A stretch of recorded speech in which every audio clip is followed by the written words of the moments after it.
Hope everyone's doing well and safe, people. Hit the like button, all of that good stuff. Subscribe if you haven't. Get your opinions, talking points, all that good stuff in, man. Let's go.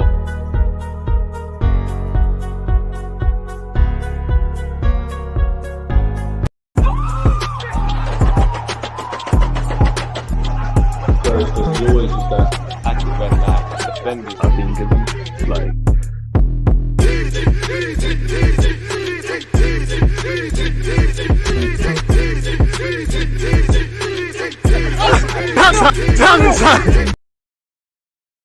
We live? Are we live? Are we live? Hey, no one even saw. Hey, I creamed my face just before that intro started and stopped. I'm a legend. No one even clocked that.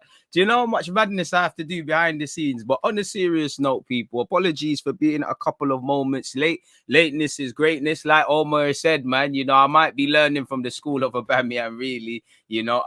But unlike Aubameyang, I'm actually putting in results in it. You lot have to allow me. What I might lack with timekeeping, and I don't want to show all of my goals for 2022 because certain people are bad, man. But one of them is time management. So allow me, at least, man, I'm trying the thing, man. It is what it is, man. It is what it is. But to be fair, come on, you know, what YouTuber is in you lot's faces, pause as much as me, you know. You lot need to allow me. You lot need to allow me. I was up until like 1 a.m, cutting up all them clips and making sure they're uploaded for you, man. You know, you lot are on me. But on a serious note, I appreciate you lot. I'm sorry for wasting what was left of your time. On that note, again, you know, good morning to those of you like myself over here in the UK. Good morning, good afternoon, good evening, and of course, good night. I hope everyone's doing well and safe. I hope everyone's in good spirits. Obviously, I hope with it becoming an end to the year, you're all moving that much closer to your goals, hopes, dreams, ambitions, aspirations, all of that good stuff. Can't do any of that if your health is in the toilet. So as usual, people, and especially with what's going on globally,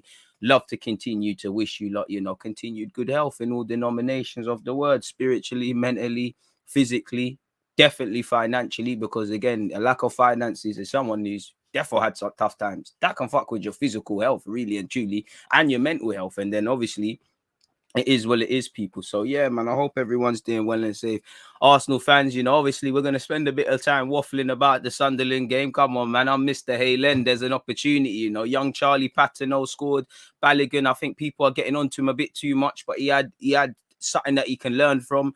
Eddie Nketiah, you know, in relation to the Carabao Cup, he has to be a better player there than Cristiano Ronaldo. He is the Carabao Cup king, the R9, the Ronaldo Lima, the Cristiano Ronaldo, the Lionel Messi. You know, to be fair, you know, he's the cup king, but he ain't got that cup. So for Eddie's status, I hope we can do it. And I know a lot of history is going to be rewritten and revived as it would do. You know, don't get it twisted. I'm happy Nketiah did his thing. I'm happy Patino got moments. I'm happy Odegaard in particular shined. If I'm real with us, credit to Sunderland, because you wouldn't necessarily know there was a League One side, but it was a League One side. And I get excited a bit as well. You know, we start seeing how good our players are. Like Xhaka in the second half, he showed what he's on. But we need to remember them and they are a League One side. It is what it is, people. So yeah, it was let me know your thoughts on the game. Obviously, let me make my timestamp as well, because we've indirectly started getting into it as well. There's not much I can really say that I never said already, you know. Again, you know, it's nice. I'm unhappy about the clean sheet because I feel it was a cheap goal to concede, and I feel regardless of the teams we've been putting out or whatever, I feel, yeah, we won 5-1. I just feel in general, that's a theme of us, conceding cheap goals, not getting clean sheets where they need to be. If I'm real with us and we're trying to be better, regardless of the rotation, I feel we should have kept a clean sheet in our last 2 games, respectively, at Leeds away and obviously last night. So I'm a bit disappointed in that. You know, I do think, like against Leeds and what was really said about Arsenal, I feel our midfield isn't quite as solid as I need it to be. I feel midfield was a bit too open. And yeah, it was rotated, but it was a bit too open. And you saw, again, Xhaka added some stability in that second half. Again, Xhaka and stability, they're 2 words you don't typically hear in a sentence. So that tells you everything. So I think, you know, locking down the midfield and the defensive transitions and whatnot, that's what needs to happen. But other than that, Eddie Nketiah hat-trick, you know, respectfully, not to take shots at certain other man, but Certain strikers in this team can't say, 52 odd million man can't say they've bagged the hat trick. 72 million pound man can't say they've bagged the hat trick for this club. Eddie Nketiah has, and whether he makes it at Arsenal, whether his career at Arsenal is over, you can't take that away from the lad. A young lad from South London got released from Chelsea. At one stage, maybe it looked a myth to becoming a professional footballer. Signed up by Arsenal, progressed through Haaland. In the first team, played a number of games, scored a couple of goals, really, predominantly in the cup, not really prolific in the league. Scored a hat-trick for Arsenal Football Club. That's what we dreamed of, You're in the same bracket, as Ian Wright and Thierry Henry. Obviously, he's not. But in terms of bagging a hat-trick, well, we all wanted to do that. I would have loved just to be on there for 30 seconds, let alone score a goal like Patino or 3 goals like Eddie. So happy to see that with Eddie. If I'm harsh with the editing people, it's what we already know. We know Eddie can bad up teams in the cup. We know he can score against League One sides. I need to know if you can do it in the Premier League. Now, from what I've seen of you at this moment in time, one day you might be able to, but I don't think you're ready to do that for Arsenal. And I just feel for you to develop and for us to go where we need to go, we're at 2 different stages in our lives. It's like a relationship. The man and the woman, they might go off and better themselves and they might reunite one day, but Eddie probably needs to step away and we need a striker. The problem is I've got all the time in the world for Eddie, Balogun, all of these guys developing, but we got to remember we need 3 points today. We can waffle about the future and all of those things, what we're doing, but we need points today. Not too many Arsenal fans are going to care about the future if you're not getting 3 points and things. Can Eddie, when his back's against the wall, score goals? I don't know. Arteta wants to keep him. You've got AFCON, but I've known what I've known about Eddie. The 3 strikes that he scored were very good finishes. Eddie Nketiah finishes fox in the boxes, really and truly. Eddie's, again, I think where is it? I saw it on Twitter today. Where is it? Don't embarrass me in front of my people, then. Here we go. Again, I saw this online. Shout out to Johnny Whitmore. When you look at Eddie Nketiah's goal locations for Arsenal, his general play is improving, and his goals he's a fox in the box. Now, where the Prem is concerned, that's nothing. That's something that couldn't be said. It's an absolute crime if Eddie Nketiah leaves for free. Whether the man's gonna be an Arsenal player or not, that's 20 million minimum gone through the door. At best, I'd probably half that and say 10. You're not getting nothing from him if he runs down this deal, and you're actually at Eddie Nketiah's mercy. So it's a lack of proactiveness. And again, his 3 goals were good, his movement was good, his general play is improving, but he needs to go somewhere else to play games. Really, for young Balogun, obviously Balogun's still a good player. I think fans are a bit unfair. Fans can't spend a year badgering Arteta and waffling about this man playing. He plays, and then you automatically call a man overrated. Balogun needs to learn. I know he plays up a lot, and quite frankly, it pisses me off. He played up a lot on social media. I don't think that helped him. I don't think his contract thing helped him, because now the fans want to see stuff, which is unfair. He struggled yesterday, as you would do. Speed of thought, playing with his head down unnecessarily, shooting when you need to pass. For me, Balogun was selfish yesterday in the wrong aspects. I feel he was trying too hard. I think he wasn't letting things happen naturally. Maybe it's because fair play, Pepe has a hat-trick, but like Eddie, he must have scored against some nobodies, really, respectfully to Sunderland. But as I was saying about Balogun, I think he looked like someone that, with every good pass or bad pass, not that Arteta's putting pressure on him, but he's looking left and right, like, what's Arteta saying? Am I going to get another opportunity? Am I going to get another chance? And all of those sort of things. Again, inexperience. Sometimes I feel, like I said, there was one time I've seen him do it at under 23s level. Like there was a header. I've seen him bag every day of the week at 23s, and he didn't do that. Didn't do it there. I think, like I said, he's putting too much pressure on himself. I think he was trying too hard to impress, especially when the other Haylanders were shining. There was sometimes you're shooting from silly angles. You're doing. I like the fact that you're getting in these areas and you have the bravery to try things, but you're forcing it. And Eddie needs to go. I mean, Balogun needs to go on loan. You look can badger on social media and gas up his gut goal against Europa League opposition, or, Derby, Brighton, Chelsea, Leicester, all of these 23s. But you need to do it at first team level. He needs that opportunity. And, it'd be a crime if he doesn't go on loan in January. I know there's a catch-22 in that our striking department is very political at the moment. But yeah, man, it didn't help Balogun being on the left. But at the same time, bro, you need to get minutes where you can get minutes, and that helps your education. You look at Eddie Nketiah in the last couple of months, he's been learning to play on the left. I'm not saying that that's going to be them. I don't think Balogun's like a Martinelli, for example, or like a Rashford or Greenwood, where you can see them having futures across the whole front three. Balogun's a striker, but you need to You need to play. You need to play where you can, really and truly. And ultimately, yeah, playing Balogun through the middle might have seen him score and whatnot, but that's going to help your development. Main thing is speed of thought. You need to do things relatively quickly at first team level. You don't have as much time on the ball at 23s, and you could see Balogun weren't used to it. He was out of his depth. That's not me trying to criticize him. That's a fact. You know, he's still learning. I always give the swimming example. If you're going through everyone who knows how to swim. If you are a grown adult, man or woman listening to this and you cannot swim, shame on you. Shame on you, because that's a life skill. You should be able to do that. But obviously, when you go through the swimming classes, you might struggle to swim in the shallow end. And then obviously, after a while, you can swim in that. But now it's time to see if you can go underwater. And, you know, what was the thing we used to do in primary? They used to dash a ball. You have to go underwater, get off the surface. You have to tread water. You just have to swim in the deep end. He hasn't got that yet. There's a lot psychologically that Balogun has to adapt to, much less football. He will get there over time, but this is where man need to calm it. This is where, you know, you can't proclaim guys as the next this, that, and the other when they do well, and you can't, you know, get onto man when they do bad. You can obviously use the two to gauge, but yeah, you know, I don't know Balogun's true level. I think it might be tough. Truthfully, again, I want to be wrong. You know, I think Balogun could have a future here, but I honestly think it might be tough for him, at least initially, because what we're trying to do up front, really, you know. We might bring in 2 other strikers, and really, you know, again, he should have went on loan. Again, if his contract stuff was sorted last year, he goes on loan. He needs to go on loan in January, really and truly. You know, big up Charlie Patino, playing slightly further forward. He's never gonna play in a more withdrawn role, making his debut. You're gonna leave that to the more experienced man.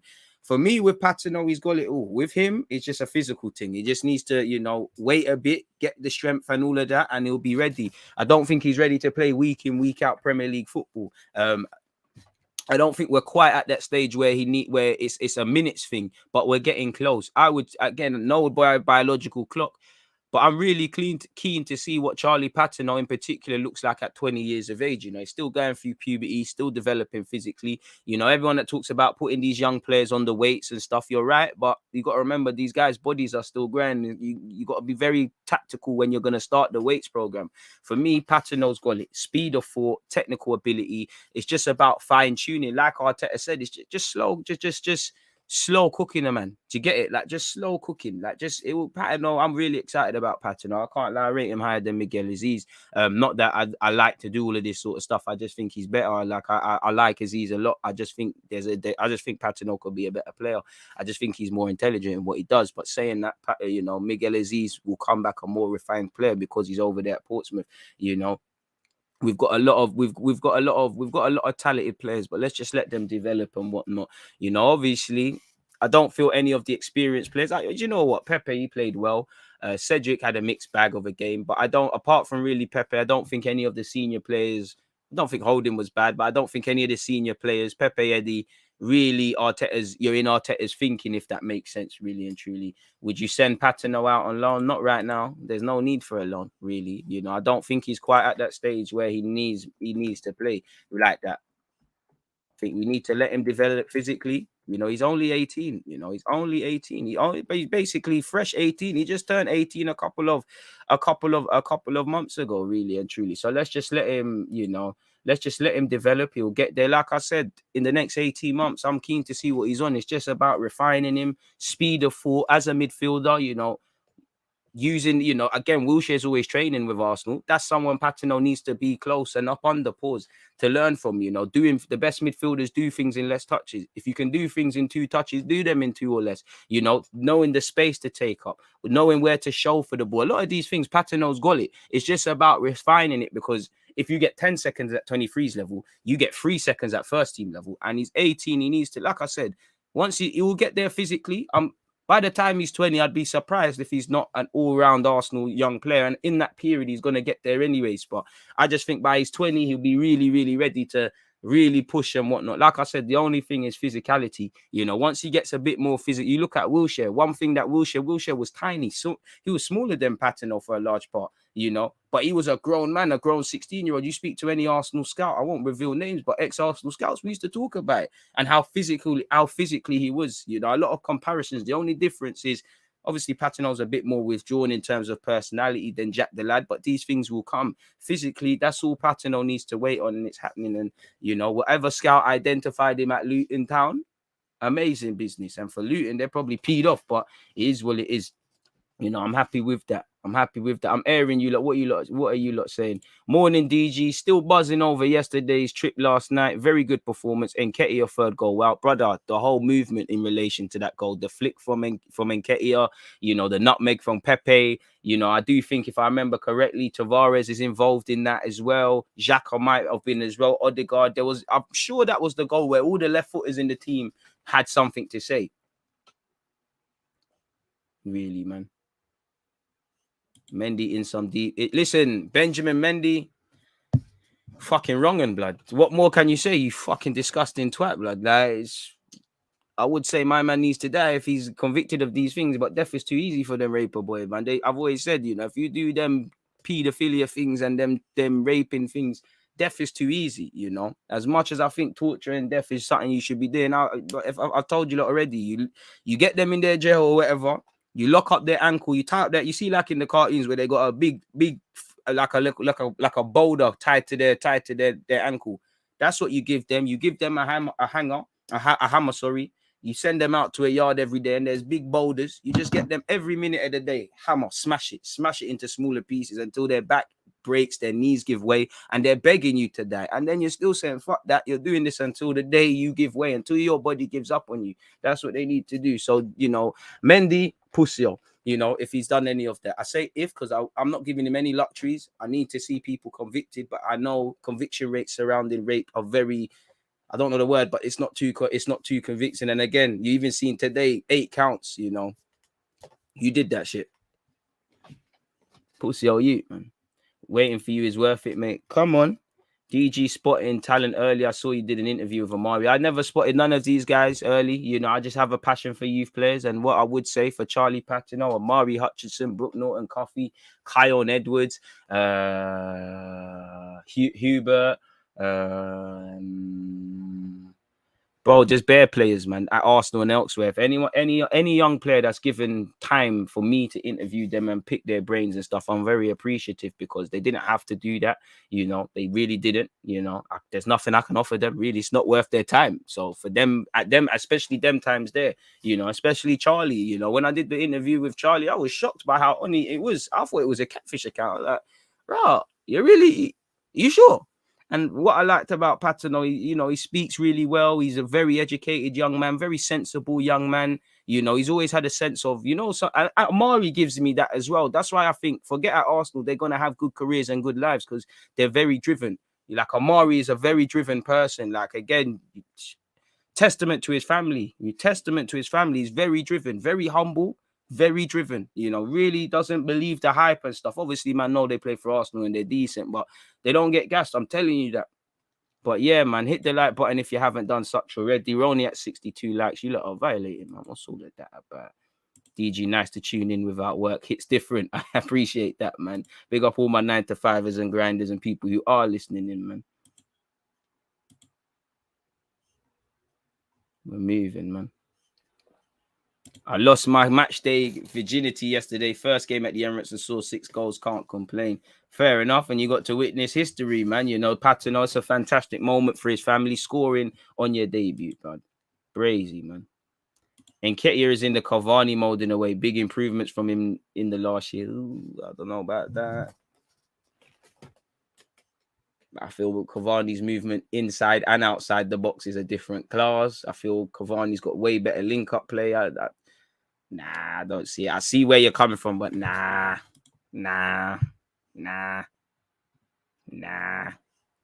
Balogun isn't ready. Let's be real. There's nothing wrong with being ready. Smith Rowe weren't ready. You know, Smith Rowe weren't ready. Do you remember when he started against Everton, Goodison Park? He weren't ready. He went off to Huddersfield. He became ready. Make yourself ready. Pepe propaganda was crazy last night.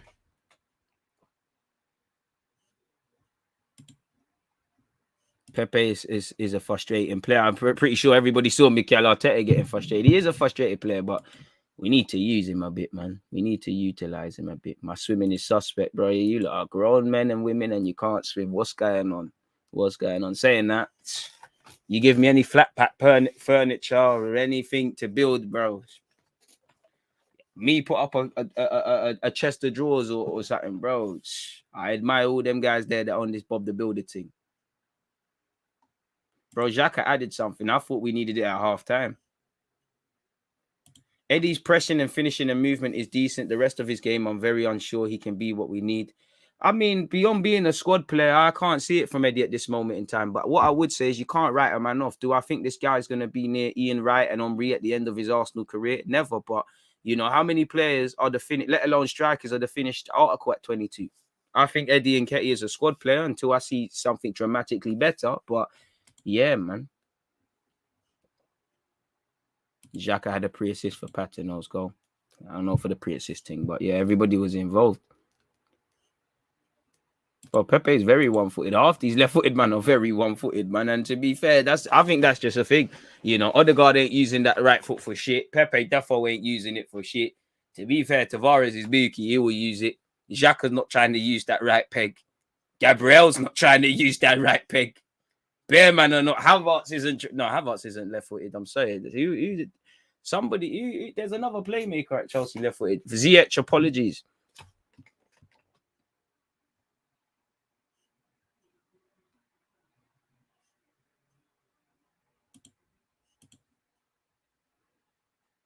The Partey slander is getting ridiculous. I mean, why is Partey? Hit the like button, people. Why is Partey a thing? Did Partey play yesterday? I understand the general concerns about his game, but did he play yesterday? What relevance has he got? Maybe I'm missing something. Maybe I'm ignorant to something. But should we keep Partey or sell and get a more suitable one? Bro. Oh, that's where it's coming from. I'm keeping Partey. Now it's getting to a scenario where I'm like, okay, cool. I still am of the belief, you know, Partey, you need to pull your finger out. You need to get your mojo back. You need to hold yourself accountable. I still don't think the system helps him. I still think there's question marks over the midfield. I still think Xhaka and Partey is a bit hit and miss. I still think we should get a partner that can do what Xhaka does, but, you know, can tie in better with Partey. But if this persists, I think it's 45 million. We're not going to get our bread back. We might just have to make him a squad guy, you know. And then again, I want 2 8s anyways, but you get the next midfielders and do what you need to do.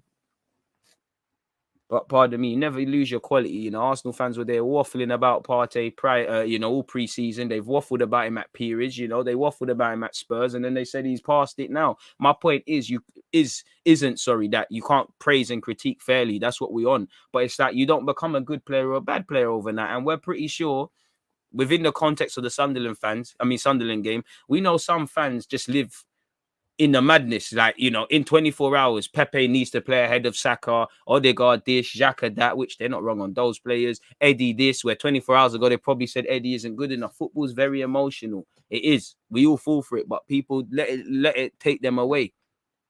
Arsenal should sign Ollie Watkins. Admittedly, I'm more on signing Ollie Watkins now than I thought, but I wouldn't say it's the best one, man. Hope we can win the FA or Carabao Cup this year. Don't they provide Europe? So that's what we need, bro. Appreciate the Nigerians locked in. Nah, man. I hear it. Yeah, I don't laugh at man's opinion and that, man. But yeah, man. I don't need to swim. I ain't a fish. Okay, by God's grace, you know, your life never has to, you know, you never have to be able to swim. Why are you shouting, though? You sound insecure about not being able to swim. Hey, man. Many people can't do much, man. Don't watch that mad guy, man. Pepe, 100 games, 26 goals, 20 assists. What do you make of that, DG, for the circumstances he found himself in during his time at Arsenal? Big up yourself, Paris Jackson. First thing, Pepe's underwhelmed.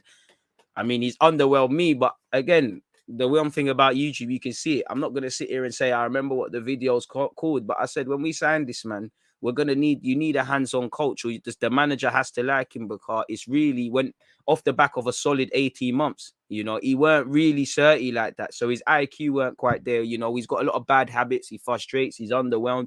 I do think he's been scapegoated, hard done by. I can't say he's been a better signing than people give him credit for because he cost 72 million, but I do think he's a better player and is a better squad player than people have given credit for. You have seen in patches where he's locked it down, you know, given the circumstances, I can't say that's the worst really and truly. And it's a bit bewildering how we find ourselves in this, where he's making his 100th appearance really in a game where shouldn't even be playing. And that's the only, on one hand, it's testament to Arsenal in that, you know, we can keep our highest earner, our biggest money signing out of the team and still be fourth at this moment in time. But on the other hand, it's bewildering. What I would say is that's about 2-3 coaches you've had now, and it's been a bit mixed. So it is, well, it is. Personally, it's not that I want to give up with Pepe, but I get to this point where I hear it, you know, play on the left, could get more minutes, play up front, or even with Aubameyang, it's different. But I haven't got a lot of patience for this. If Arteta's going to be here, rightly or wrongly, regardless of where we finish, and he doesn't like him, then move him on. How you move him on, I don't know, because you're not going to get anywhere near what you wanted. You probably at best loan with an option to buy of 20 million euros, maybe 30 if you're lucky with yourself, or maybe you loan him with no option. He puts himself in the window. It's one that has to be revisited, and there's a lot of things we need to probably hit the like button if you haven't, people, and make sure you set your reminders for the Tottenham versus West Ham watch along. It's one that needs to be dealt with. You look at from now till January, not everybody whose contract is up or anybody who's not playing is going to leave, because you're going to tear up the whole team. But there's bare players that you could say you could move on. You know, again, Lacazette is our top don right now. He's playing. It doesn't look like he's changing, but you could say if a suitable offer comes in, you'd be silly not to consider it. I know Eddie bagged a hat-trick. You'd be silly not to consider something in January. El Nene probably stays to the end of the season, keeps his contract, winds down his contract and keeps it moving. That's something to consider. I wouldn't move on Leno until the end of the summer. To the summer, sorry, because we need a second choice keeper.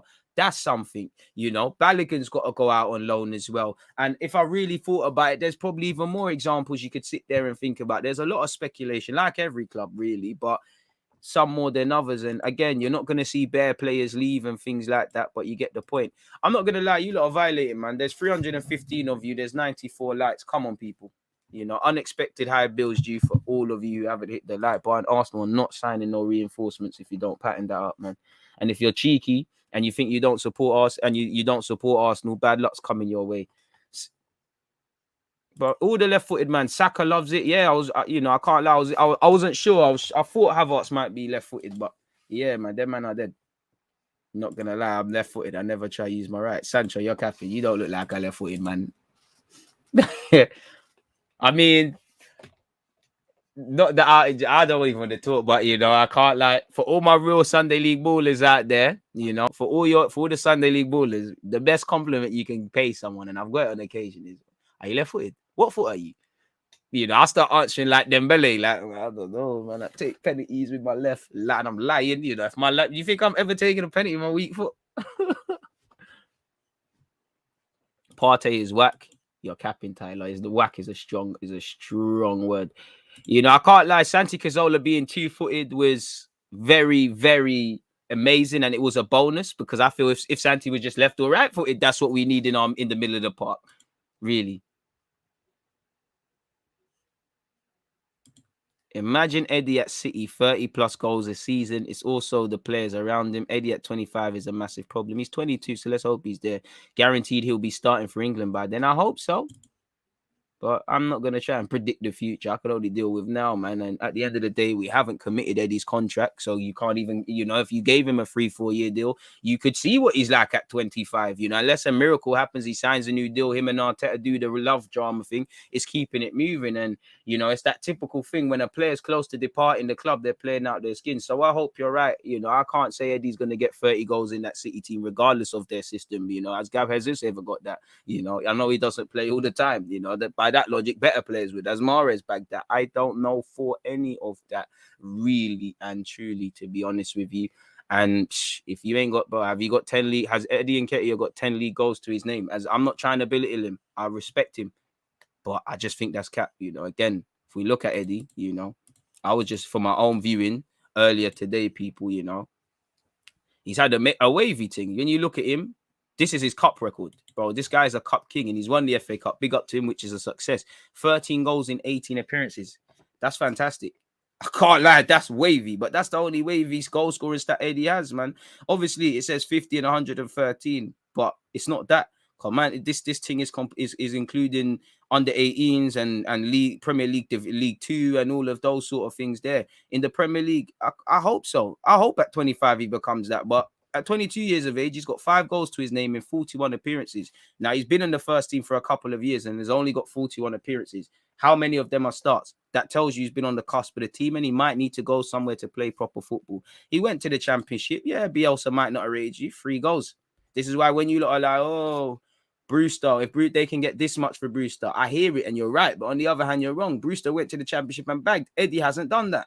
You know, Eddie's developed from the under-23s king to a Carabao Cup king. I hope you're right, man. You know, I really hope he finds it. You know, 18 goals in 71 appearances for Arsenal Football Club.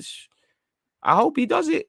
I hope you're right, man. I want to see Eddie at that. And that's why, for me, you either commit the guy's contract or you get into a scenario where you could sell a man on where he can make you money or there's a sell-on clause. So I hope you're right. You know, if Eddie becomes a 20 league goal man and in an ideal world, Arsenal get one of these, let's just say we got VLAHOVIC or these wavy guys. Again, I'm dreaming. If we got them and Balogun shows that, Eddie shows that he's levels, all right, cool, we've got a next one. Or you might be able to buy Joe Bloggs, who's a household striker, for 50 and sell Eddie for 30. All right, we'd love him to be part of the first team, but the academy has to produce players that are going to be sold on or for the first or make it here. You know, I know people are revising history and saying maybe Chelsea should have kept Tammy, and they're right because they're not scoring goals. But look how much they've got 50 million off Tammy. If they ever said, you know what, Reece James, Hudson-Odoi, Mason Mount, we're not on this Cobham thing anymore, you're gone. How much is that making? And that's what annoys me about the development of our young players, because it is very reactive with, you know, how we're dealing with his contract. We should have been begging him to sign one in the summer or even in the season before that. You know, it's not right. But this is where Arsenal need to tell man sweet lies. And I'm not saying we lied to Balogun, but that's what I'm on. Yeah, first team, trust, bro. First team number. You're going to be training with the first team. You're part of this thing now. Obviously, once the deal signed safe, bro, you got a lot to work on. You get your time. I'm on that. Eddie, the more you keep scoring hat tricks, again, you want to see it in the Prem, but the more you keep taking your chances, the more we keep going on in the season, we're in a position of power. You don't think some German and French clubs and Spanish maybe are looking at Eddie, and maybe not that they necessarily rate or not rate Eddie. They just know, you know what, these English players, they're meal tickets. And I always say, I think the foreign clubs, even the Dutch clubs and all them things, they're getting revenge on the English clubs for years, especially the historical top 4, Arsenal, United, Liverpool, Chelsea. You know, how many times did we go in all of these countries and just pick their best players at 16? Some of them don't even make it at the club. They're getting their karma back. And I think everybody's looking at Eddie as a meal ticket. I hope there's an offer for him in Jan, because we've got a decision to make. You know, if I'm Eddie, I'm not signing shit. I'm not signing shit until I see something proper, you know. That every day you do not sign that contract, Eddie, you're in a position of power. Your manager has come out publicly and said, I want to keep you numerous times. He's playing you over people that's contracts are more tied down. If we look at in the lazy view, but Balogun, you know, Pepe, he's playing left wing ahead of Pepe. This is all cool. But it is what it is. When your back's against the wall, again, we're getting to the latter stages of the cup competition. Is Eddie going to remain up front? Or as, you know, you're 2 games away from a final, do you slap Lacazette in there and play the strongest team? These are things to happen. Clearly, Arteta's fond of Eddie. He likes the way he trains and he likes him as part of the squad. But for Eddie, he needs to ask himself, if Arteta has a gun to his head and he needs 3 points, or his whole family's dying, again, bit dark, but pause, is he starting you up front? I'll leave you lot to draw your conclusion for that one, innit? You lot know more than me.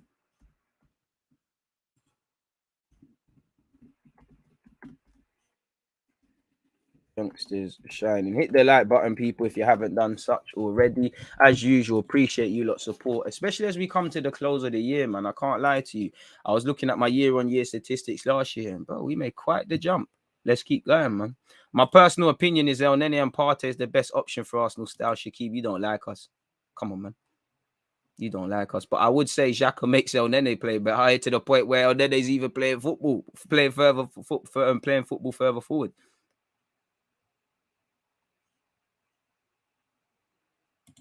This Tyler guy is waffling, man. You're just chatting, man.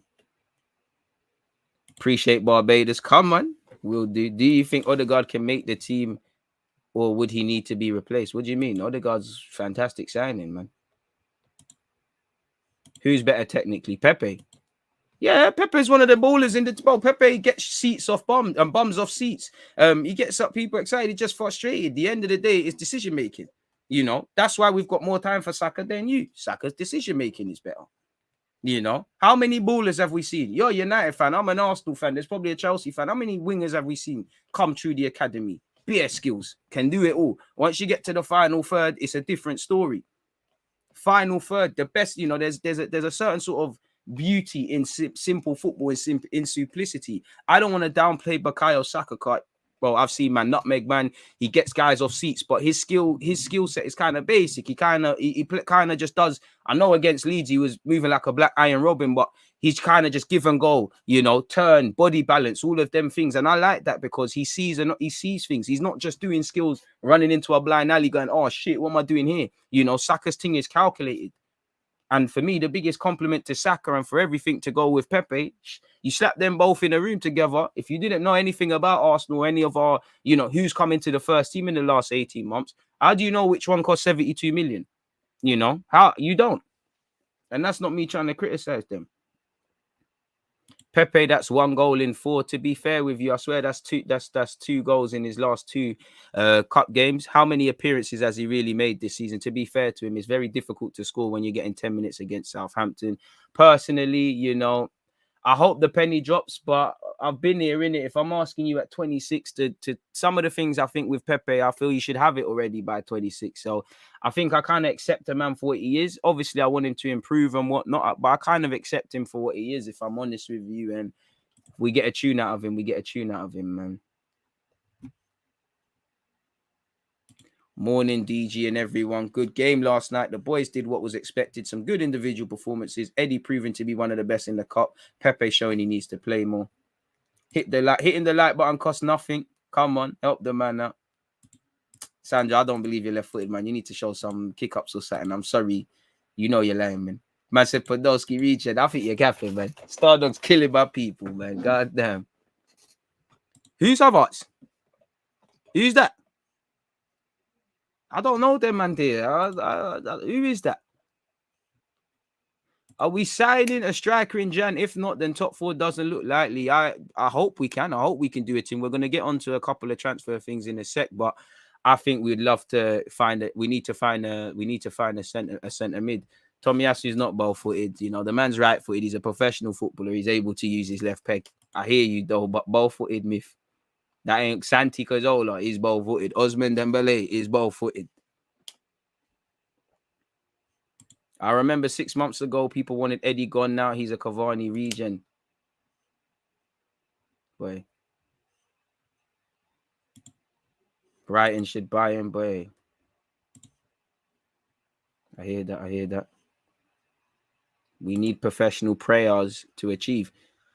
Well, you know, again, you're right, bro. Prayer always works, you know, whether you're Christian, Muslim, Hindu, you know, Sikh, whatever faith you practice, pray to your gods or gods that Arsenal can return to where they need to. You're right. Arsenal do need some serious prayers, my guy. You're 100% right, man. If we were a serious big team, Eddie would have been sold ages ago. Probably going to sign and get no game time. You know what? He might get twanged, but I don't think he's going to do it, you know. I don't think he's going to do it. Pepe has the technique, but he's just stupid. Bit harsh. I personally would let Laka leave and keep Eddie. Keep up the great work and content. I mean, Eddie has more longevity and there's probably more resale value. I'm on keeping Eddie just to make peas. I don't even like talking about peas. It's nothing to do with me. I don't get paid if Arsenal make things happen. Truthfully, as much as we might banter Pepe signing or Jadon Sancho or Lukaku and Havertz, should we really care about any of this as football fans? Because again, we can criticize money, but it's not indirectly coming out of our pockets. But at the same time, I understand that Eddie I want him to sign a new deal because in an ideal world, you might be able to make peas on him. You know, you might be able to make a 30 million or whatever, but it is what it is. Good thing we didn't go for Emerson. Athletic reporting they're already looking for an attacking wingback. Rah. They're looking what? Spurs are looking for an attacking fullback. I swear that should be Emerson. Right? Where if Edu had his wish, we would have had Emerson. And a lot of Arsenal fans, Emerson looked decent, but he's looking fraudy, man. 406 man live. We need 400 likes. Trust and girls, you know, we're not discriminating out here.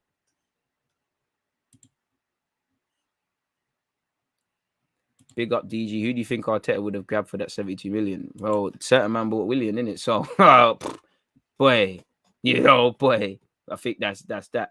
I don't know Havertz, man. I don't know who that is. Centre forward. Rah. Yeah, all right. We need to see you bang it top bins with the left peg. You need to see that, man. I don't know who DH is, but classic Gooner. Or, classic Gunner, if we're going to misspell people's names. I don't know who DH is, but DH, if you're out there, Eddie is better than the strikers out there in January, says classic. DH. Hope you're not calling man a dickhead, but where are you? Shit, man, that could never be man, blood. Like, we need players, boy. Cup Roggers immediately. Personally, I'm hearing Stylish is the best out of the mods. Boy, I'm living off my one goal for 20 years. Guys can't chat on my thing, boy. I'm out here, boy. I'm like James Rodriguez, just living off the bangers. What does Eddie lack to be a top striker? What do you think he needs to work on? General play, I just think, obviously some men are just foxes in the boxes. And, well, first thing, I know he hasn't always played. If I'm looking at it on a harsh thing, I don't think when it comes to the senior level, I don't think you're a fox in the box. I don't think you're that, really. And what I mean by that is you don't have fox in the box statistics. In the cup game, shout out to you. As we said, respect Eddie's thing. He's done it. He's done it at 23's level, but you ain't done it in the league. That's not fox in the box. So I would say keep improving his general play, variety of goals.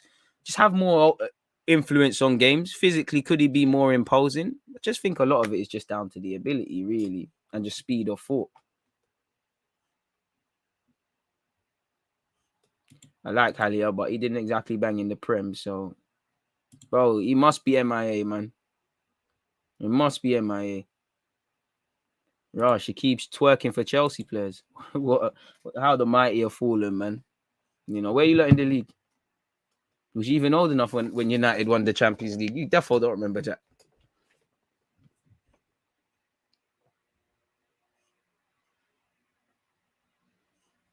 Why can't we just enjoy our players? We're always calling them ish. Every big club has competition for places. I mean, people are allowed their opinion on players, but I do agree with you. It's always some hot takes. Not gonna lie, DG. I don't like Eddie. I mean, I can't disagree with what you're saying, but I don't know him as a person, man. I say we keep Eddie and work with him. We need options, and he's relatively young. Loan him out, man. If you're not gonna play him properly, loan him out. See where he's at. I'd rather just buy another striker card. I don't think we need young players in every position. Let him see if he's developing. Again, it's completely different if the club, if Arteta doesn't believe he can. I'm not saying it's a bit unfair, but if Arteta doesn't believe Eddie can chip in over a course of a Premier League season for goals, then there's no point keeping him there, really.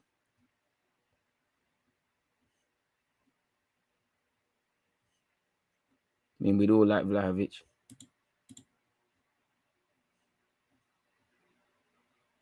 Afternoon, DG. At least we aren't enemies. Good luck to Arsenal for the rest of the tournament. Sharky, commiserations to Sunderland. I can't lie. I think at the end of the day, we scored the goals in it, but I think our scoreline kind of flatters you a bit, if I'm completely honest with you.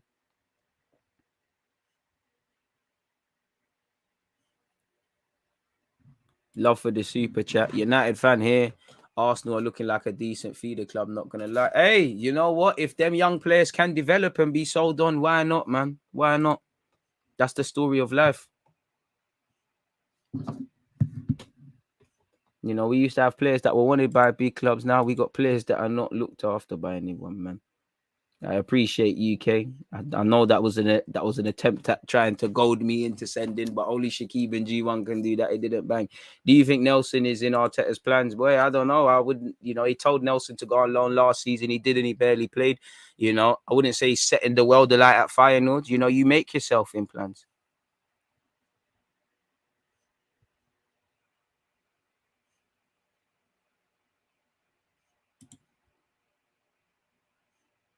What days are Roggers training? Training?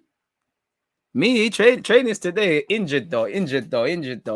Man's fit for the games, but injured. Training? Bad man don't need that. What's all that? What's training? What's that? That's a myth, man.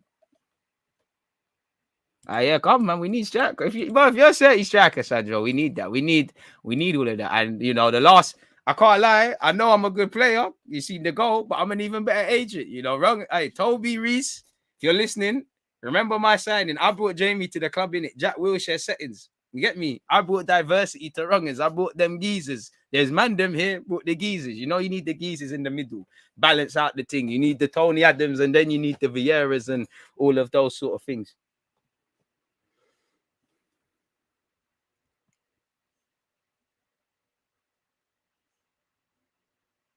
Bro, Villa tried to buy Smith Rowe, and then, you know, certain Villa fans try to tell us Buendia was better. All right, mate. Then again, certain Arsenal fans try to say we should get Buendia ahead of Odegaard. There's no ambition with Arsenal because they're not spending 70 million on Maddison, and they're not going for Buendia. And at the time, you know, history makes these shouts look silly. There was nothing wrong with wanting Buendia. I wanted Buendia. There's nothing wrong with wanting Maddison. I wanted Maddison. I thought it would have showed ambition, but you've got there's your opinion and there's the facts. I think a lot of Arsenal fans don't want it. I'm not saying everyone, but I think a lot of fans just don't want to admit Odegaard's a baller. Odegaard's a good player for us. And do you know what? He might have been our best signing of the summer. I think it could. I change it all the time, Carl. At the start, I was screaming it's Lokonga. I feel in time, Ramsdale could say that's his thing. I feel Odegaard, you know, he's almost an underrated sort of a leader in this team. I feel people Arsenal fans kind of discount my man. And I get it, you know, it feels like we're going down the same road with Ozil. It's one of them where, you know, cliche, you might have to watch the game again to see what they do and stuff like that. It's one of them ones, really.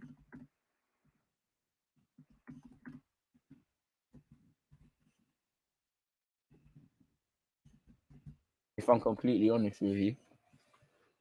Why is everyone gassing up Balogun when Eddie is way better? Why have we got to do this with Arsenal fans? I like Smith Rowe, so I can't like Odegaard. I like Tavares, so teeny shit, you know. It's jarring. They're both young players. They're both going to have good and shit periods. None of, you know, until you can answer the question for Balogun and Nketiah at any level, can you get 20 league goals? They're going to have bumps and bruises. In the same way for Saka and Smith Rowe, we need to answer the question: Can you put up numbers as well? Can you affect the game? Let the man there develop, man. We don't need to do this thing and that thing. DG, your own Sat/Sunday league in the future, yeah, but I ain't achieved nothing in my life yet, man. I think that will be something when I've really done what I need to do and you have time for it, man. I would say, why not, man? Man saying the fitness levels, shit. Arteta wants lethal guns. I mean, I hope he's learned, Carl. I wouldn't say William was ever that. Listen, people are free not to rate Odegaard or rate Odegaard. You know, people are being proven wrong all the time. There's nothing wrong. There's plenty of players that have proven me wrong. I don't feel any of the current Arsenal players. I was actually excited with a lot of them, but I've been proven wrong many a times, you know. There's nothing wrong with that, man. I just feel in football, we always want to say, ha, you thought this and you thought that. As long as everybody knows their opinions are not facts, there's that. Ramsdale, Martin, then Tomiyasu for me. I think we're going to see a lot more leadership qualities from Tomiyasu and Lokonga in a couple of years to come. Based on impact, purely based on impact. Oof. Even that one, Chase Gold, if we really scrutinize it, could you say that though?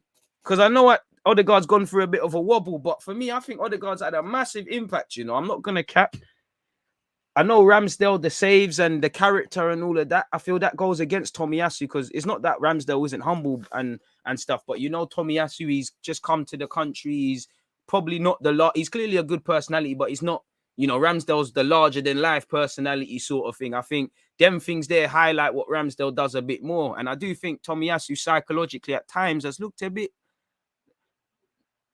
like a culture shock sort of thing. When, you know, I look at the Brighton game, it looked like, you know, that was my welcome to the Premier League sort of thing, even against Norwich. And he said it kind of, but I think his impact has been good as well. You know, we finally can see what Arteta may or may not want from that. I still don't think we've got that connection spot on down the right-hand side, but I feel Tomiyasu's been calm, helps us a lot with our first and second balls. I hear you, but this is what I'm saying. I keep flipping it. I think it's a very good debate. And boy, normally we're debating who's been the shittest Arsenal signing. Now we've actually signed some half decent players. We dodged the 75 million bullet in Maddison. Maybe that price is excessive. It's only 25 more than Ben White, and we might have been able to raise that if you tied down Eddie. I hear it, but certain fans, not saying you, certain fans would say that, and then they were criticizing the club for having a lack of ambition for committing that, and then they would have said they've wasted it. I wouldn't say that because I feel Maddison's finding. I feel Leicester have been a bit poor, so you have to discount that, but he's finding his feet now.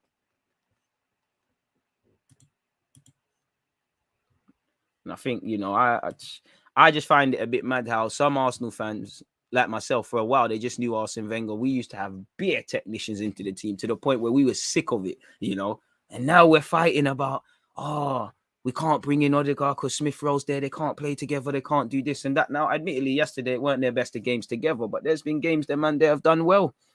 And times where it's other people and whatnot.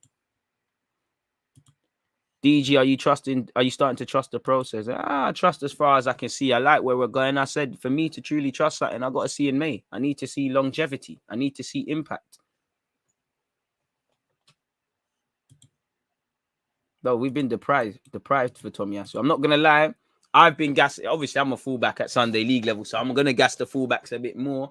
And obviously, for me, with Tomiyasu, the bar was on the floor with Bellerin. So they weren't, even with Ramsdale and Leno, respectfully, a bit higher, not than the floor for Leno.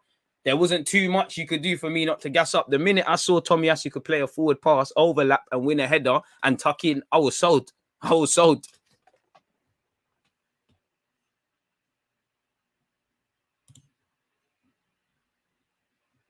Odegaard's our baller, man. It has to be Ramsdale for impact. But then again, I agree. But is Ramsdale's impact as big as Tomiyasu's? Or is it because, not to water down Ramsdale's thing, he's doing the spectacular saves. He's English. A lot was made about he's to be fair, man was saying Tomiyasu's not a centre-back or a right-back. I feel the sentiment and the talking points and all of them things go in favour with Ramsdale. Because when I look at it, I feel their impacts have been the same. They've both been part of two new cogs of a new back five. You know, Tomiyasu's given us a lot. Yeah, Ramsdale does the wavy passes and speaks a lot, but I feel arguably it's levels, you know. I feel it's levels, you know. I feel him, Odegaard, Ramsdale, all in their different ways. They can claim to have the biggest impact since they've signed. Now, for me, for what it's worth, without playing devil's advocate, I'd agree. It's Ramsdale. But yeah, man.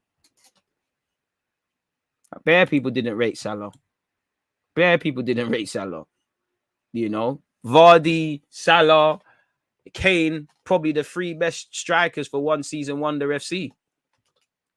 Tommy's kind of in himself.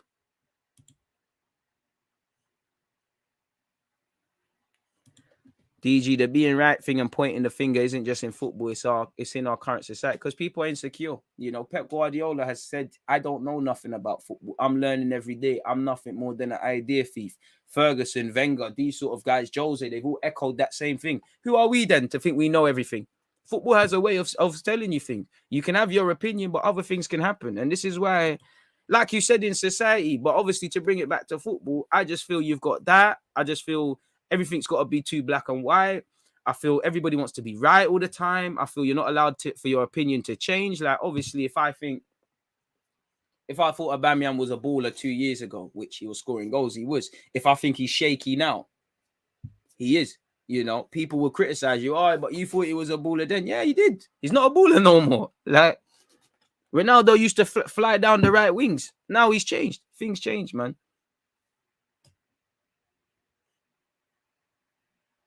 Doing Leno. I think Leno's been done a bit dirty by Arsenal fans, but it is a massive upgrade with Ramsdale. A bit like what I used to say with Martinez. For me, what I like about Ramsdale is, first things first, they spread confidence. I feel at times Leno, even yesterday, looks a bit too giggity. And anyone that's played Sunday League, especially when you're under the cosh and your keeper is looking calm, he's making saves, he's bailing you out. You know, big up George Montella, my old keeper at Wrongans. I mean, not Wrongans, Norseman.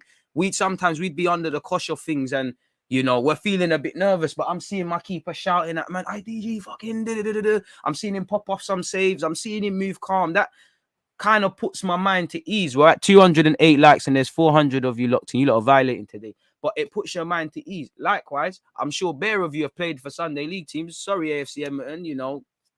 Tie shit in goal, blood. Like, there were so many times before I lost my captaincy and got done dirty, we'd be under the caution games. Like I remember once we played Oakwood. Shout out to them because they're a good team. You're disconfident about everything. Every time that them players go past you as a fullback or whatever, you know your keeper ain't gonna do the business. And I might have conceded a free kick, you know, but it was one of them. I knew it was in. Like I conceded a free kick because we're out of position. It's 30. It's a good free kick, 25, 30 yards. Standard keeper saves it, but it was one of them. You know them ones there. What you know if he hits the target, it's in. There's no confidence, and I think Leno gives that. So I do. The first thing is the confidence. I like how Ramsdale will punch if required, but like Martinez, them and they want to catch. I think the thing with Leno is dead. I don't think Ramsdale's perfect. His positioning is not the best at times, but I think he's a better reader of the game. Sometimes Leno don't come out quick enough. He comes out too quick. I just think Ramsdale's better than him, really.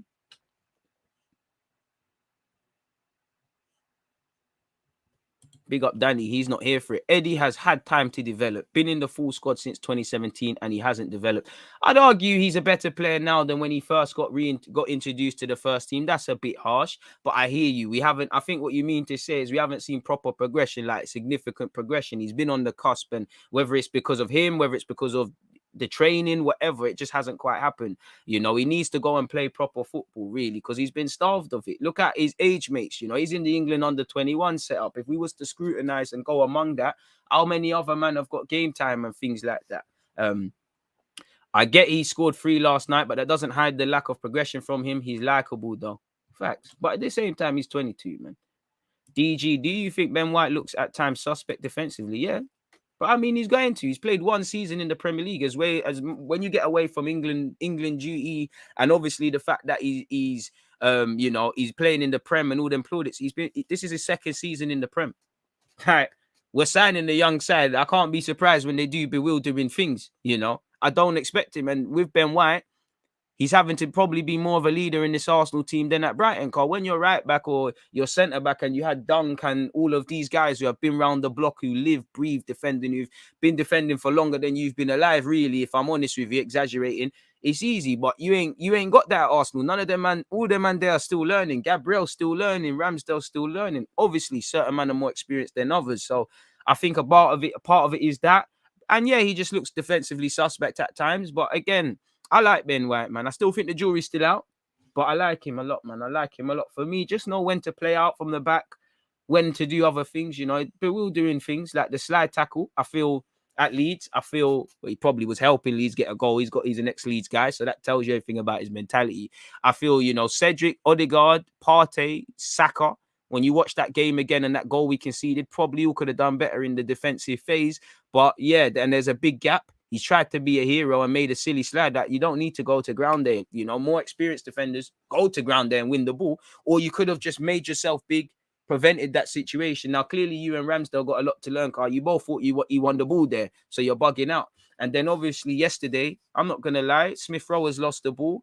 I feel Pepe could have brought his man down. Cedric, I don't know. He might have been signing autographs at the other end of the pitch. He's nowhere to be seen. Ben White's not looking over his shoulder. Leno's made my man's mind up for who scored for Sunderland as well, in my opinion. These are the things where that might be a cup game.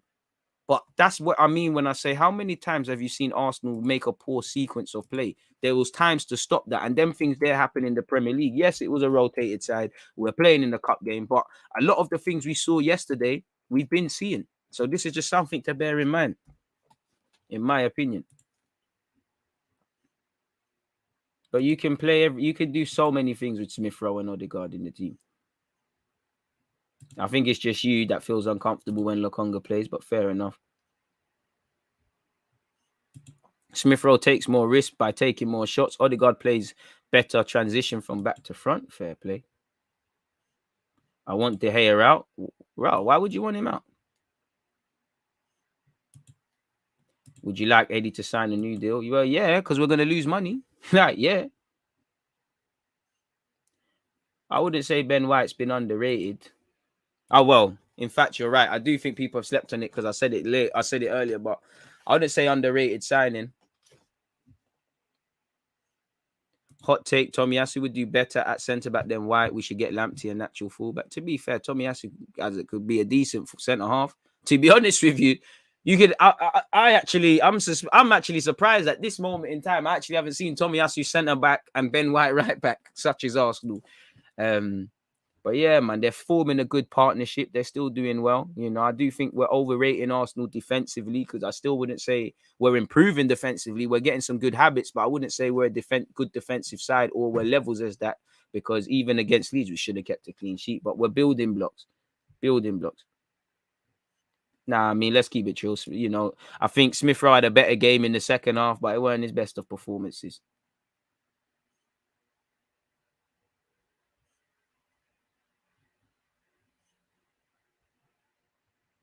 Klopp said with a round ball, anything can happen. Exactly. Anything can happen, bro. Anything. I mean, why am I spamming? Antonio, respectfully, I've answered that, you know, with Ben White. Please stop spamming. I like you because you're here all the time, but like, man. Trust me, that Ben White and Ramsdale, I was looking at them like, why are you, man, celebrating? Like that. Bring up the Russians.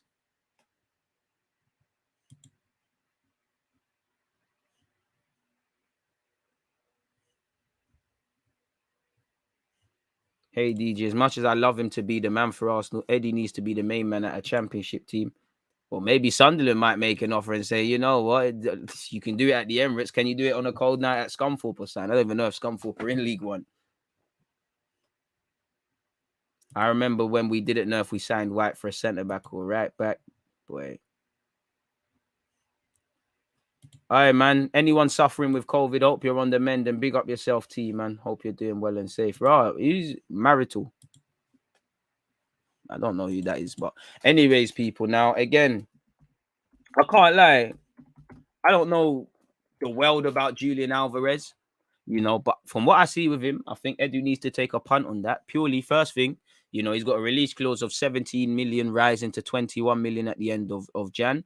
From what I've seen about him, he can do a lot. Like, he can play up front, he can play as a support striker, he can play as an inside forward. He's 21. He's having quite a prolific season over in South America. Obviously, you know, can he make the jump to the Premier League at 21 and all of that sort of stuff is all relevant. But this is where Arsenal are at. We need to take risks like this, really and truly. You know, there's not too many signings, especially up front, that we're going to make that are going to be confirmed sort of goal-getters, if that makes sense. Like, I really like the look of Julian Alvarez, man. I'm starting to buy into the South American striker hype. You know, I don't think we can afford Darwin Núñez, but that would be something, man. You know, like I said, there's no clue how Julian Alvarez would adapt to life in the Premier League, and he's been linked with United today. I think he's got that South American aggressiveness. I think he plays with his head up.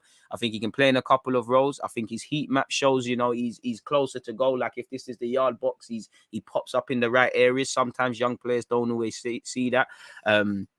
Yeah, man, surely Edu has his eyes and ears open to what's going on around them sides. Like I said, there's a lot of development to do from the young lad.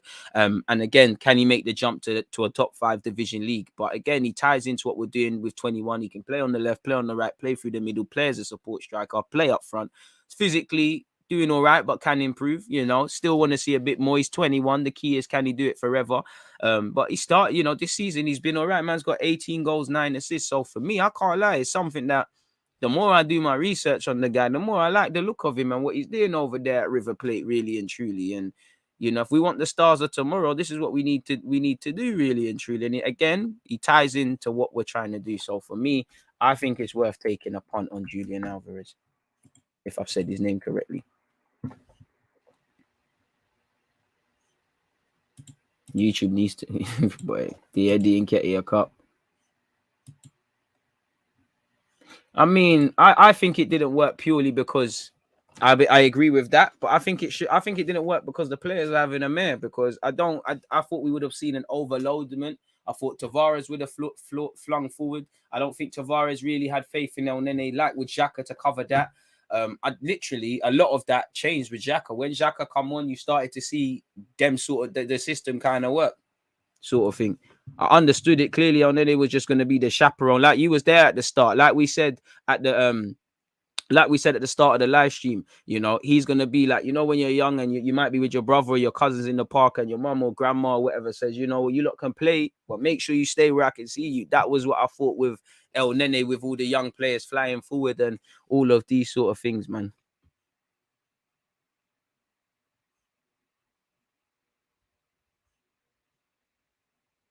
We desperately need a left-sided centre-back. Hopefully Saliba can come in. You know, I'll back my boy Rob Holding. Balogun does need to play, but at the same time, it's a learning curve. And to be fair, do I think you didn't play well because you played off the wing? No. If you scored some of them chances, I don't think anybody mentions that. I think you didn't play well because your decision-making weren't up to scratch. This is what you need to learn. This is what Balogun, apologies, needs to learn and introduce into his game. Hit the like button if you haven't done such already. Man said Martial, Alvarez did bits on FIFA 19 career mode.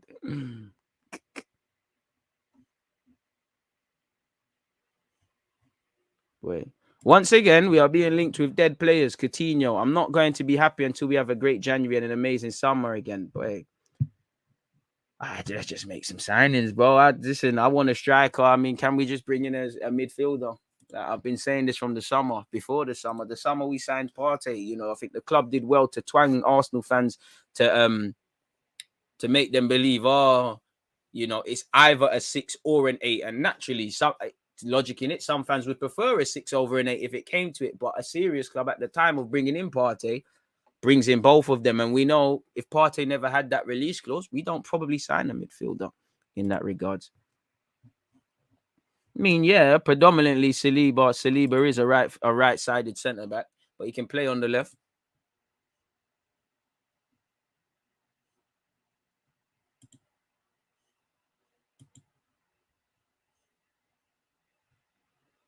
I'd give it to Ramsdale only because he's a keeper and we have to build from the base. Might as well do defensive signings versus midfield.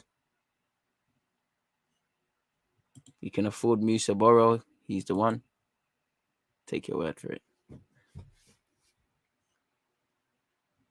Bro, Gabriel's becoming a bit of a leader. There's going to be, obviously, he's going to go through shaky periods. He's going to do shaky things, but I'm loving it from Gabriel, man. I'm loving the next stage of his development. Who said Havertz was just as good as Ozil? Take your word for it. Take your word for it, man.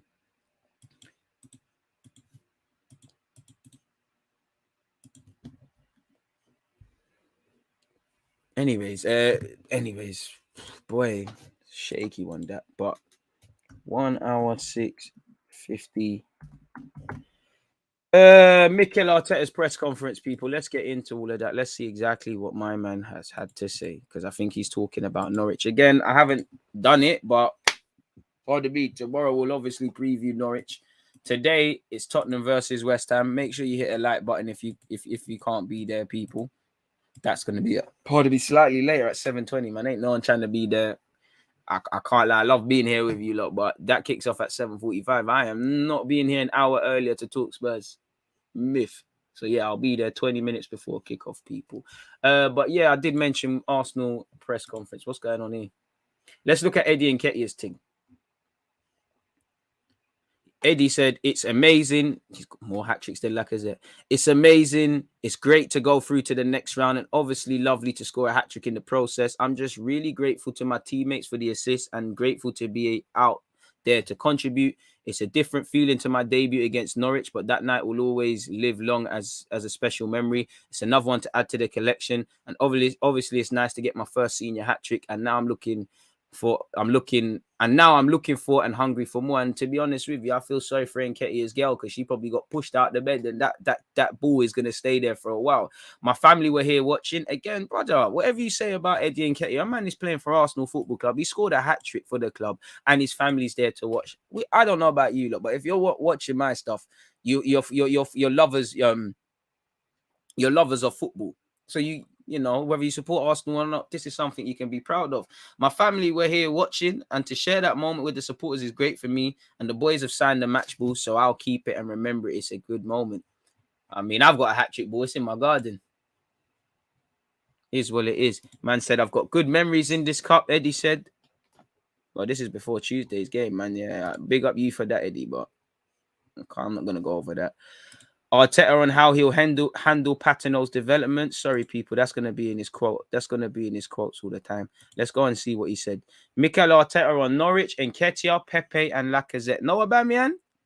On whether Nketiah will be getting more chances due to the Aubameyang situation. With the way he's performing and training, he deserves more minutes. That is the way I'd like to respond to that question, regardless of what happens with any other player, bro. He's I mean, it feels like Arteta has just spent a night just watching Arsene Wenger's press conferences, and he's doing all of that. On whether Oba could come back soon, we'll go game by game and decide the squad as we get closer to the game. That's hella ambiguous. What games? What games are you talking about? Wolves on Tuesday next week? Are you talking about City at the start of the month? You know, are we talking? And bearing in mind he's going AFCON, are we talking about at the weekend? Boy, for your ex-captain and someone you talk about, that's very blasé. You know, and that tells you everything. What we already know is probably done.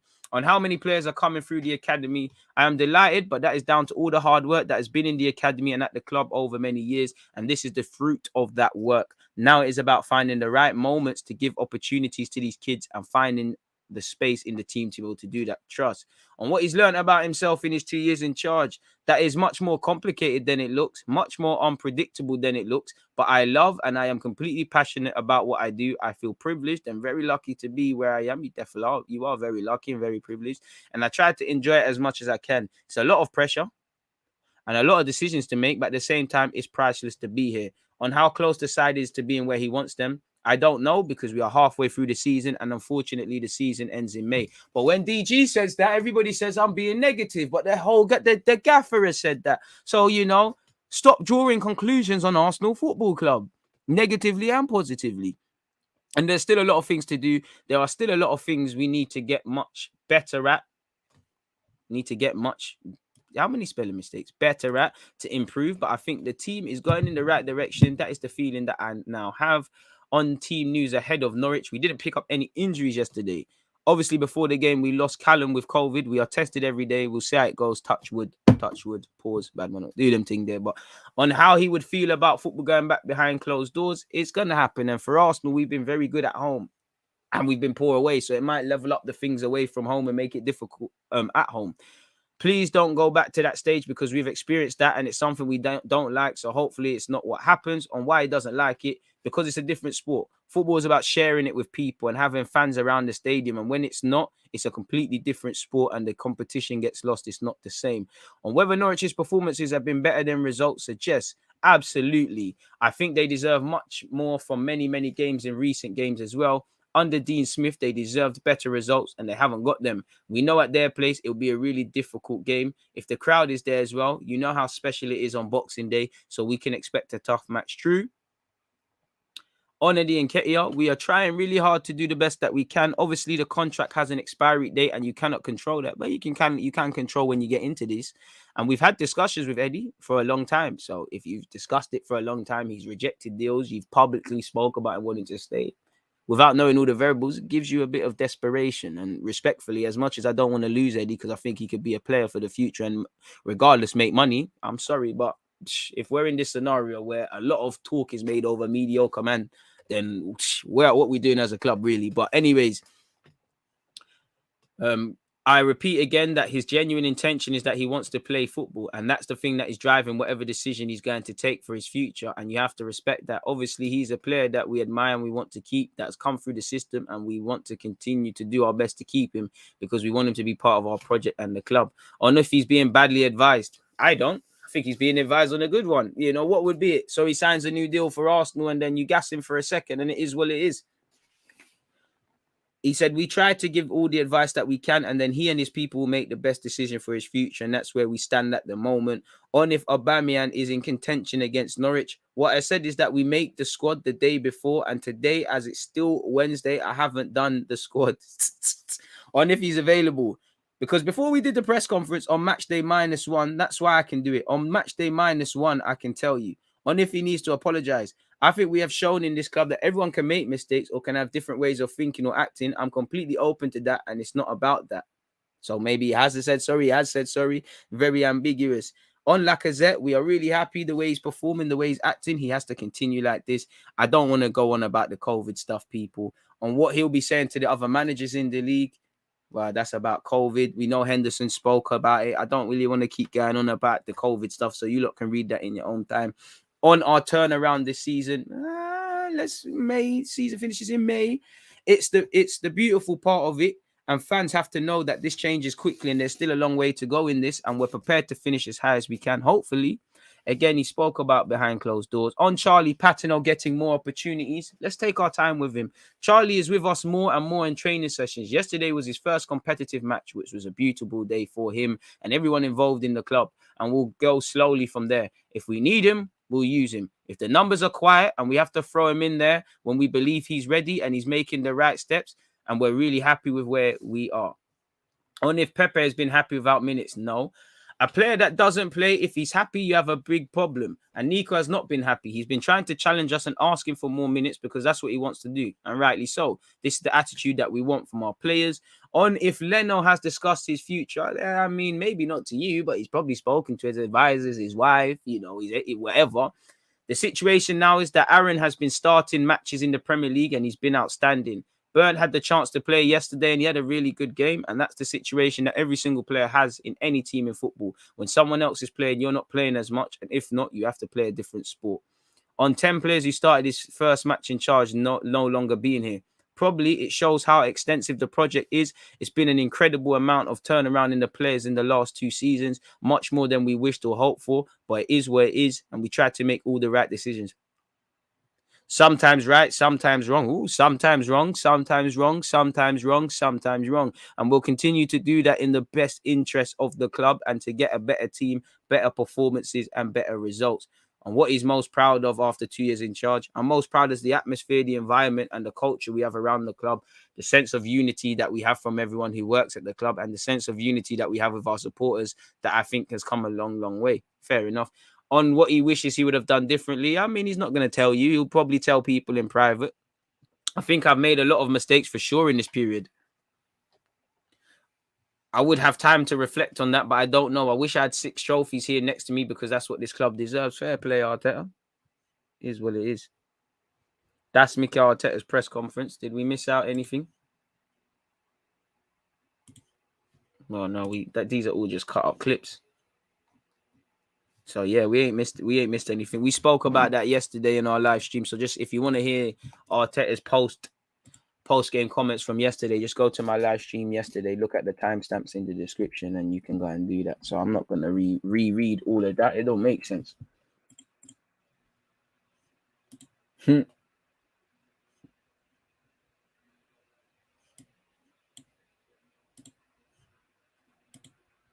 Why do you want a player linked to United?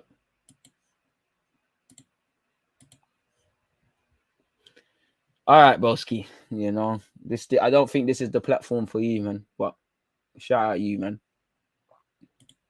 What do you think of signing Zaha when we had the chance? Probably should have got him over Pepe in hindsight, but it is what it is, man. Little sell-on clause, DG settings. I big up the Football Manager ones, man.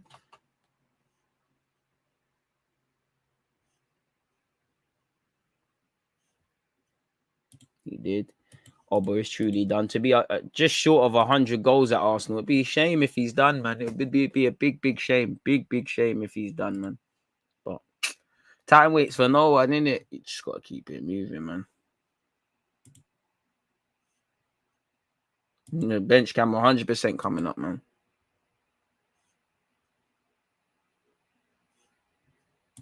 When Balogun hadn't signed yet, we were talking about them having agent. It being likely not both Eddie and Balogun would sign, fingers crossed. Though they both got the same agent, so is what it is. Alvarez, good player. Ajax interested as well. That could be a good intermediate step. Is there a chance Aubameyang does not return at all, even on his high wages? I mean, well, for me, it's looking like Ozil V2. It's looking like that. Really and truly. They have the same agent. Them, Reece. Now, I'm sure it's elite manager project. I'm sure Jadon Sancho even has the same agent as them man as well.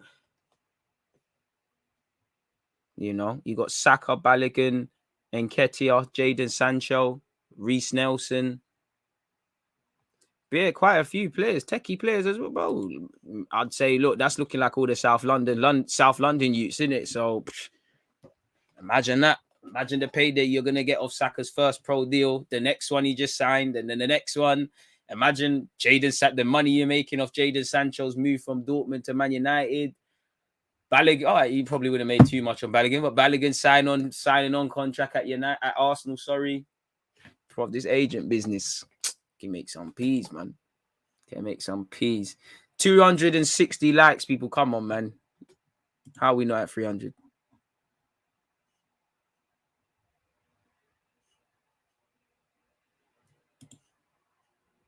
I don't think John Jules.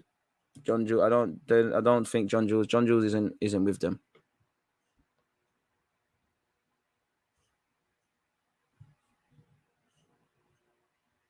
I'm going to be sad if Oba has played his last game for the club, but times move and we move. Exactly, man. Like, I can criticize Aubameyang and criticize Arteta, but at the end of the day, there's 24 other players there, and there's how many fixtures? We ain't got time for this. We literally don't have time for that, man.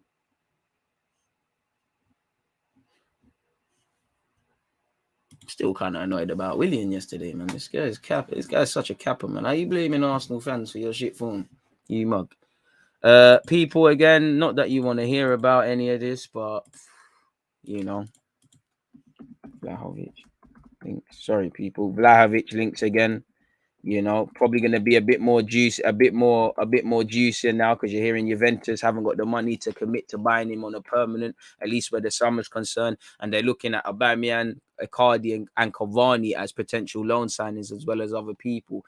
But again, you know, we've been hearing this guy. I don't want to, you know, Arsenal were doing backwards things, you know. Nketiah don't want to sign a new deal. VLAHOVIC's agents don't want to pick up the phone. Let's allow it in it. But for where it is, Arsenal ready to pay huge transfer fee immediately. Gunners want January move. Player wants summer. My man's waiting for other things, people. The giant slant in Italian media on Dusan Vlahovic has been that the Florentine striker has zero interest in joining the Gunners, and his agents have refused to even speak to the Premier League team. That was all reported just after it was claimed Lavola and Arsenal had reached an agreement on a fee of around 80 million euros. According to Wednesday's edition of this, apparently there's a slightly new stunt explaining that Arsenal are ready to pay the 80 million fee immediately, but the players' agents won't enter into talks because Vlahovic is determined to stay until the summer. He remains in great goal-scoring form and wants to drag his club to European qualification before then leaving. That may well suggest that Arsenal would have a better chance in the summer, although they're likely to face very strong competition. Juventus are keen. Vlahovic is thought to be tempted by that option, although Florentina would rather sell to any other club. Spurs, lol, and Manchester City have been linked, although it's the Gunners who are said to be willing to pay up. So, yeah, make of that what you will. That Ghanaian international is quite certain, to be fair. Youth flow. But, yeah, that's that. Just thought I'd click on that article. But, yeah, that's that, blood.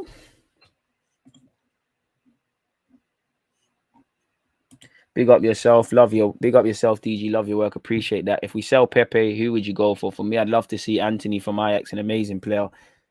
I mean, if you follow me on Football Manager, you lot know me, I'm sick of the name Anthony, but yeah, why not, man? 80 million on a striker who's been confirmed to be leaving by his club with 18 months left on his contract seems a bit much for me. I hear you, but it's the reality, man. I don't know Ozil's problem. I mean, until Ozil releases his book, we'll never know, man. Emmanuel Dennis looks decent at Watford, man. To be fair, it's been longer than a season. Aubameyang's been stinking up the place for a second. But yeah, from hero to zero very quickly. Appreciate the Americans locked in. Nicolas Pepe with 26 goals and 20 assists in 100 appearances, 67 starts. Decent, man. Anthony is different gravy, but I'd 100% have PTSD. The Football Manager thing, I know. Listen, real life he's a baller, but shit, any video game, I'll never cop this guy again, man. Arteta has apparently butted heads with a number of high-profile players. Is this in his favor, or does it show he lacks authority? I mean, I can't say it lacks authority because if anything, you know, you've got them out. That is authoritative. But I would say it's something I'm looking at because it could be, you know, Ozil, a lot of people wanted him gone. Aubameyang's form is on the floor. So these kind of make it easy to side with Arteta. It would be very different if it was our key players or performing players. And that's one thing that scares me generally with Arteta, because, you know, 9 times out of 10, the more mavericky players, you know, you're a Liverpool fan, I'm an Arsenal fan, G1, just because he's got put the last comment, he's a United fan. If we were to look at talisman or legends or good players or people that are held in high regards by these footballing fan bases, they've always got a bit of an edge. They might be a bit of a dark hearts man and like Suarez bite people. They might be of a bit of difficult characters, like you see typically the French, Henry, Vieira, Cantona, all strong personalities. You know, Alexis was a madman as well, and many others. You know, if you're gonna get them mercurial talents in general, you've got to be able to kind of mess with them. It just seems like that's why I kind of get Arteta's an inexperienced manager, so he's going for the relatively young players or people that got a reason to just kind of shut their mouths, really. But if we move to where Arsenal need to do, is what it is. A man said, I need a surviving Arteta documentary. Man said, starting Ainsley Maitland-Niles, Aubameyang, Ozil, Guendouzi, and many more. I'd say Torreira as well, really. Yeah, but Torreira will be box office. Man would just start crying like, you can just imagine him crying for no reason. Like, oh my God. Seems like one soft tug, man.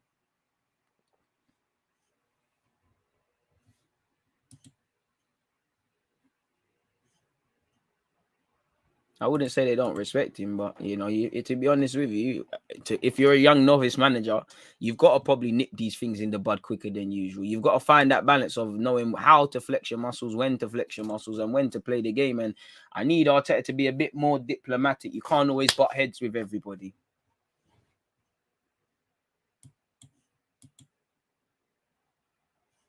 But Ozil needs to listen. Ozil, don't hide nothing. Free up every detail, even if the cleaner was on something dodgy.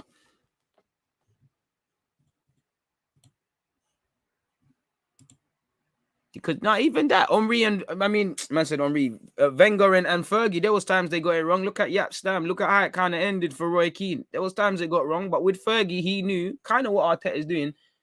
If you're gonna become a bit problematic, man's just gonna get you out of there, innit? Like, man can't lose the group. I'll lose you versus the group.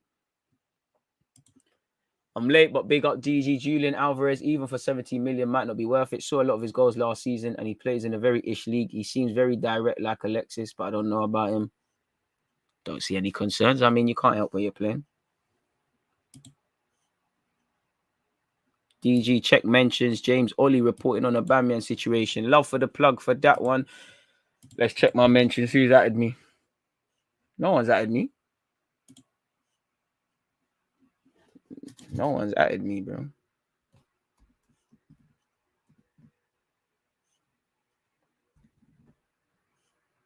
Go on, James Ollie.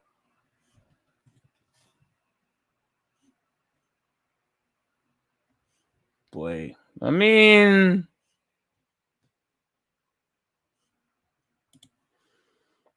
it's kind of what we know, innit? But jarring, man.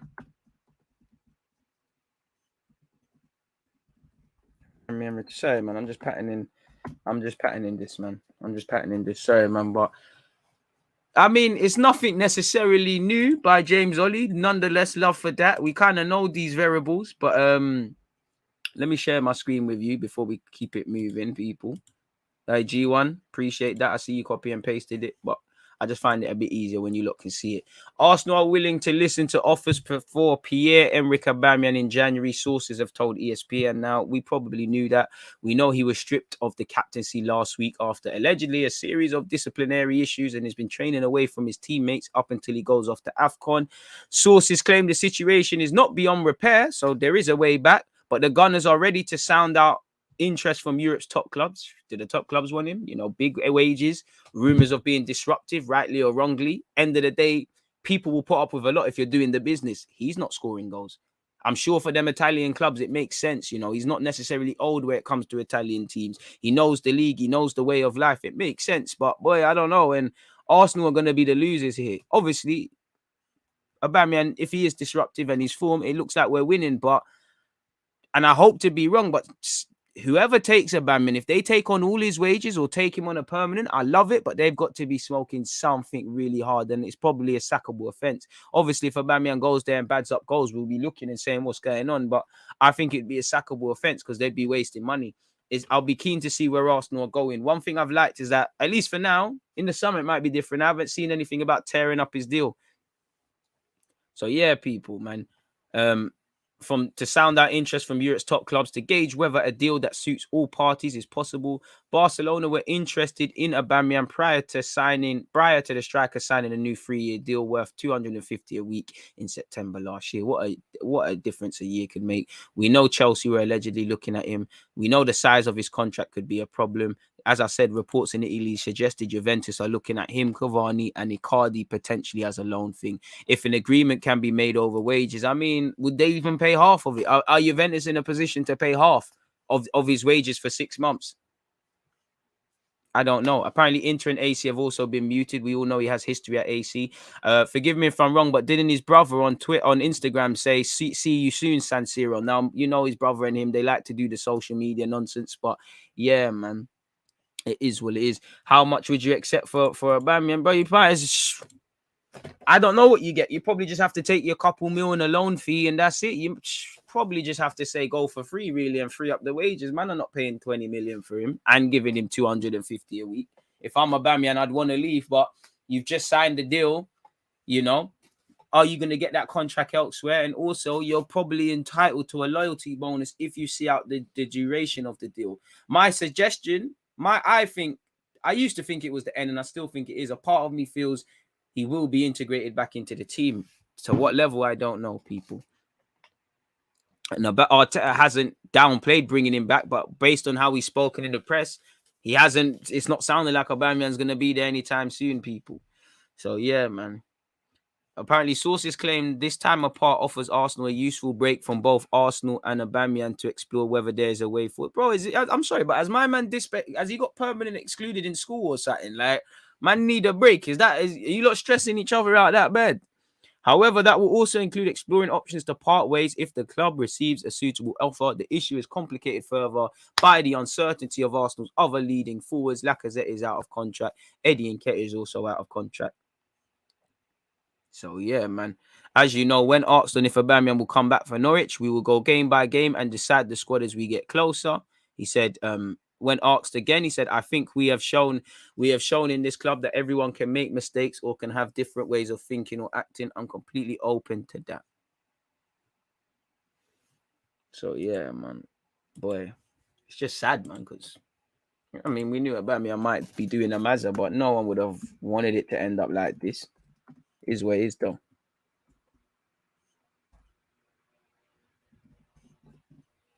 Good find, man. Good find, you lot, for letting me know that info come out, man.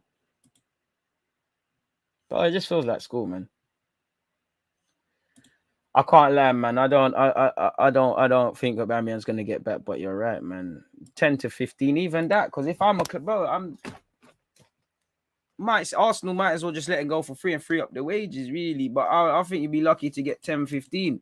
You're getting 24, nothing, 25. Even that, I'll take that. But that's, for me, it's about everything. Are you going to give him a signing on fee? I guess if you're Aubameyang, are you signing for anything less than a 3-year deal or at least a 2-year with an option of another one? So you're going to want that security. You might not get the same base salary like 250 a week, but you're going to want the variables. And I don't agree with paying a striker for scoring goals, but you know, strikers, if I get 20 goals, if I get 15, if we do this, if we do that, you don't play Football Manager. You can get that. So agents, signing on fee, transfer fee, weekly wages. Obviously, you add up them weekly wages over a year or over a 6 months period. Is it worth it? And again, the one thing that would make you think, okay, maybe we'll try a thing is the form. The form's not there. Cristiano Ronaldo is, for obvious reasons, not the same example and whatnot. But he is a good example because he's the wrong side of 30. But the form, again, if Ronaldo weren't doing what Ronaldo's been doing for the last however many years, United don't sign him. You know, again, United are going to make bare money from shirt sales. And, you know, Ronaldo's got religious followers as well. So not that United need it, but it boosts up the thing even more and all the commercial rights. But in terms of finances, it's probably not worth it, quote unquote, for Ronaldo week in, week wages. But what makes it the difference is ultimately the man's playing well. You know, again, Smith Rowe got more goals than him, but he's going to score goals. It's as simple as that. I just don't see it as worth it. And maybe it's because you're, again, G1, you're looking at it from a non-Arsenal perspective. So maybe you're right. I hope you're right. I want Arsenal to make something of this, but I just can't see why you would want. Why would you do it? I'd rather try a youngster thing, because you always think about a get out. If Aubameyang goes over there and does well, then obviously we're looking at Arteta and saying, why is that happening? What's going on? He don't seem like he's disrupting them again. What's going on? But if it doesn't happen, if he goes on loan and stinks up the place, what am I going to say then? You know, is it worth it? Or is it worth potentially doing a youngster thing or signing someone on loan? You could probably bag a Cardi on loan. You know, you can get a Cardi on loan. You might get Cavani on loan. There's probably a couple of other bits and pieces and ones and twos that can be done. I mean, I wouldn't mind zanging Juventus if we swap them. You know, if we can get Kulusevski on a loan with an option. But, boy.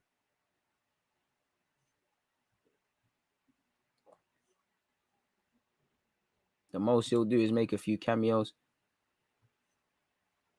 I don't believe in players getting paid to sit on the bench. Well, it's their job, innit? They can't put a gun to MIKEL Arteta's head. You know, if they're not playing, they unfortunately literally going to have to get paid to sit on the bench. And that's why I like Alvarez. He can play, you know, he can play across all them positions, and I think it could help us. I mean, Icardi comes with baggage, but it ain't coming to Arsenal.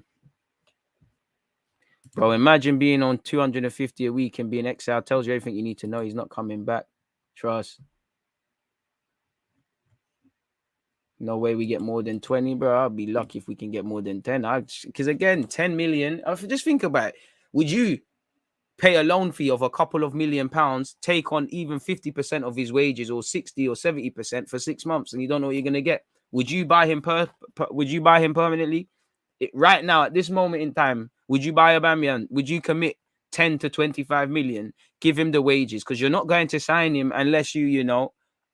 I'm sure Aubameyang wants to play football. He feels hard done by. But if we look at it on the cynical thing, Arsenal need to move him on more than Aubameyang needs to be moved on. It's crazy. So think, as I was saying, would you spend 25 million, give him them wages, probably give him a 3-year deal? If you would, then fair play, man. Yeah, Charles, PSG sounds like a... Bro, PSG just sounds like a drama. It sounds like Real Housewives, if I'm completely honest with you lot, man. It sounds just like drama, and more drama where that club's concerned. I won't cap to you lot, man. As I said, people, we're at 282 likes. Can we get to 300? Make sure you're at my Tottenham versus West Ham live stream. Again, a couple of Italian clubs would, and if Sandro would, fair enough. I wouldn't, because for me, maybe it's a bias for the young players. If you're going to do that, I might as well take a chance on one of these young players, or we might as well scout. Of course, if it's a gamble, if Aubameyang form comes back, then it's all worth it. In the end of the day, if strikers are paid to score, if you're scoring goals, it's all worth it. You're not scoring goals, that's the problem. Like I said, I do think on one hand, Arteta would, you know, if you're doing, regardless of your form, if you're messing about, the book's thrown at you. But if I'm being devil's advocate, I mean, if his form was good, do you really think this is happening? DG, let's be real. As poor as he's been, the goal output you get back, this seems like a purple patch more than the decline. I think he would go off again. I still hope so, man. I still hope so, but I wouldn't say purple patch. It's been over a year now, really. Like, it's, you know, I know whenever a top player isn't scoring, like Ronaldo a couple of months ago, he wasn't scoring in like 3 games or something. Man was like, you see, they can't press with Ronaldo. He unbalances the team. We you know, Greenwood wants to fuck him up and all of these things. I don't know for Aubameyang, bro. You know, Aubameyang's got 4 goals. He's ironically still one of our top goal scorers in the league. And like I said, 92 goals in 163 appearances. To see this man depart without getting 100, for me, would be a shame, really, because he's good enough to do it. And if he didn't lose his shooting boost last season, he probably would have done it last year. But 4 goals this year. Someone bear that in mind that I said 4. Hit the like button, people. Remember that I said 4 in it. Let's go back to last year as well. What did you get? Like 10 in the league last year? Spot on. 14 goals in his last. It's not the worst. And you're right, still 14 goals in his last. He made 29 appearances this year. Last year, sorry. This year he's made, that's 29. 29 plus 14 people. You lot worked that out. So yeah, man. You know, I can't lie. My maths is poor people. And you lot are putting me under pressure. So yeah, man. I don't know how I pass maths, but 29 plus 14 equals 43. Probably got that wrong. So he's made 43 appearances. And that's 4 goals. Hey, you know what? That's 5. That's 105 goals. I'll allow him. He got 1 assist last year. That's 4 goals, 1 assist. And then this year. Oh shit, sorry, that's this year. Sorry, he's got 4 goals, 1 assist this year. And then last year, so that's 5. I had a hand in 5 goals. 15, 18. So he's had a hand in 18 goals in 43 appearances. You know what? I might get back in the Aubameyang hive, you know. It's not the worst. And I don't think we create enough, but I don't know what it is, man. Because this stuff with Arteta just highlights even more sort of nonsense. I don't know what it is, what Aubameyang's going through. Obviously, there's been malaria, there's been family problems, there's now been bus stops. I don't know what it is, man. I don't know what it is. And I believe on the best of days, we should have a system that Aubameyang can enhance, but it can thrive without him. And I think we're kind of getting that. So I do think he can get back, but when's the get back coming? It's tired, bro. It's tired. 14 and 43. Just like, I love the channel, best Arsenal content online. You're right. We would be lucky to get even 10. I appreciate that, man. Conspiracy theory. MIKEL is saving Aubameyang for the latter part of the season to maintain his fitness. People are saying the same for Kante and Kevin De Bruyne this season. I hear it. I would also say my conspiracy theory would be maybe Amazon. I said, you know what, Aubameyang, I know you're on big contract, but you're not going to be a footballer forever. We'll throw you some money. Arsenal will throw you some money. Arteta will look after you.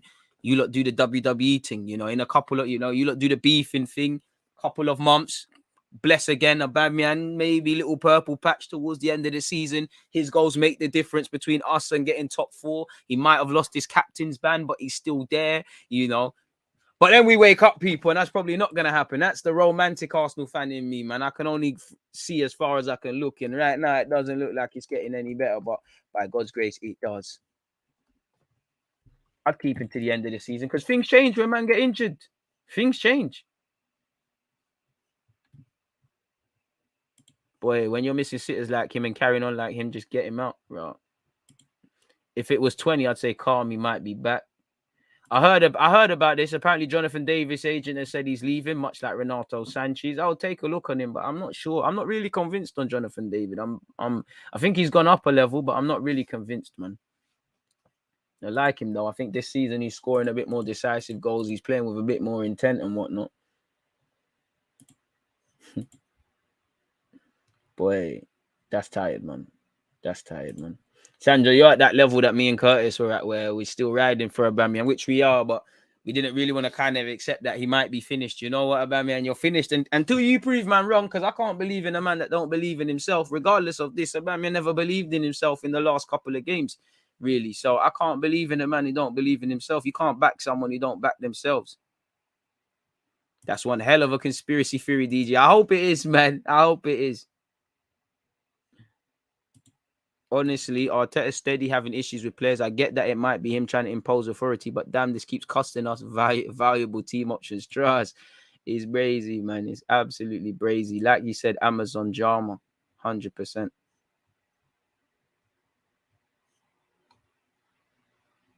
Homeboy might be cooked. He's done, man.